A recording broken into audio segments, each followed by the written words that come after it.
నగిరి నియోజకవర్గంలో నిండ్రా విజయపురంలో జరిగిన ఎంపీపీ ఎన్నికలు చూస్తే ఈరోజు ప్రజాస్వామ్యం ఎలా కూని అయిందో మరోసారి చూస్తున్నాం.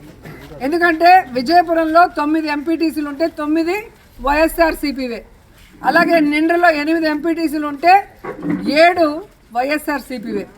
ఈరోజు టెక్నికల్గా వైఎస్ఆర్సీపీ వాళ్ళు గెలిస్తే తెలుగుదేశం పార్టీ అని అనౌన్స్ చేసుకున్నారు. అంటే ఆ అనౌన్స్ అయిన వాళ్ళు ఈరోజు ఏ విధంగా దిగజారుడు రాజకీయాలు చేశారో ఒకసారి మీరు అర్థం చేసుకోవాలి. 40 ఏళ్ళుగా రాజకీయాల్లో ఉన్న వాళ్ళు ఏ రోజు కూడా రాష్ట్ర పదవులు అనుభవించింది లేదు, ముఖ్యమైన పదవులు అనుభవించింది లేదు.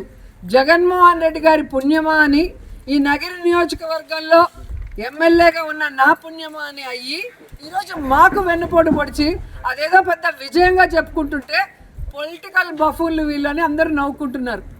ఎందుకు చెప్తున్నానంటే ఈరోజు పోలీసులు పెట్టుకొని అఫీషియల్ని బెదిరించుకొని ప్రెస్ వాళ్ళని లోపలికి రానియకుండా ఎన్నికలు జరపడం ఒక ఎత్తు అయితే, రెండవది నామినేషన్ వేయటానికి వీలు లేకుండా వాళ్ళకి విప్ జారీ చేసిన ఫోటోలు వీడియోలు అఫీషియల్స్కి ఇచ్చినవి అన్నీ ఉన్నాయి, క్యాండిడేట్లకి ఇచ్చినవి అవి లేదు అని అబద్ధం చెప్తూ అన్నిటికీ సాక్ష్యాలు పెట్టుకున్నాం. ఎవరిని వదిలిపెట్టే పరిస్థితి లేదు.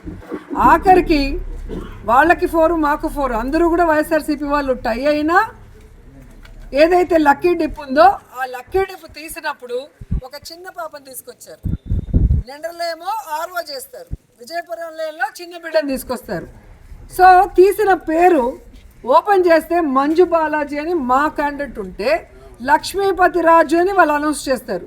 వెంటనే ఆయన పరిగెత్తుకుంటూ వెళ్ళి ఆ పేపర్ లాక్కుని తిప్పి ఆ ఎలక్షన్ కమిషన్ కెమెరా ఏదైతే ఉందో దానికి చూపించడం జరిగింది. మరి తప్పు చేయకపోతే డిఎల్డిఓ ఇందిరమ్మ ఎందుకు తప్పుడు పేరు అనౌన్స్ చేసి గబగబా వెళ్ళిపోయిందో ఆన్సర్ చెప్పాలి. ఎందుకు కెమెరాల్ని రానియకుండా బయటికి తరిమేసిందో చెప్పాలి. ఎవరిని వదిలిపెట్టే పరిస్థితి లేదు. న్యాయబద్ధంగా జరగాల్సిన ఎన్నికని న్యాయబద్ధంగా చేయనీయకుండా వెన్నుపోటు రాజకీయాలు చేసి ఈరోజు వాళ్ళకి అనౌన్స్ చేసి అఫీషియల్స్ అంతా బతికి బయటపడతామంటే అది కుదరదు. ఎందుకంటే డిఎస్పీ నుంచి సిఐ నుంచి ఎక్కడెక్కడో తిరుపతోళ్ళు, వడమాలపేటోళ్ళు, పుత్తూరోళ్ళు రౌడీజం చేసి లోపలికి దూరితే కూడా వేడుక చూస్తున్నారు. మా వాళ్ళనైతే ఎవరిని రానికుండా 144 సెక్షన్ పెట్టారు. అంటే ఇంతకన్నా సిగ్గుచేటు మరొకటి ఉందా?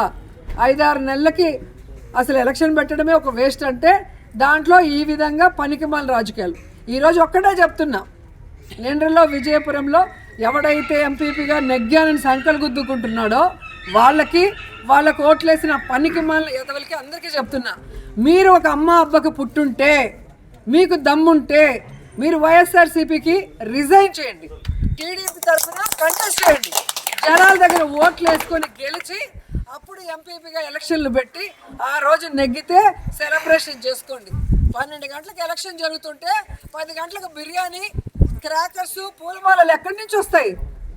ఏ విధమైన దిగజారు రాజకీయాలు చేయాలన్న ఆలోచన మీకు అఫీషియల్స్కి పోలీసులు లేకపోతే ఏ విధంగా ఇవన్నీ వచ్చాయో చెప్పండి. కాబట్టి రాష్ట్రంలో అందరూ గమనిస్తున్నారు, జగన్మోహన్ రెడ్డి గారి ఫోటో పెట్టుకొని మేమిచ్చిన బీఫామ్తో మా నాయకులు కార్యకర్తలు కష్టపడి గెలిపిస్తే గెలిచిన ఎంపీటీసీలు మీ మొహాలు చూసి మీరు గెలిచిన వాళ్ళు కాదు. ఈరోజు పార్టీకి వెన్నుపోటు పడటం తల్లి పాలు తాగి తల్లి రొమ్ములు గుద్దినట్టు. సో ఈరోజు మీరు ఎంత ఎదవలో మీ మండలాల్లో అర్థమవుతుంది.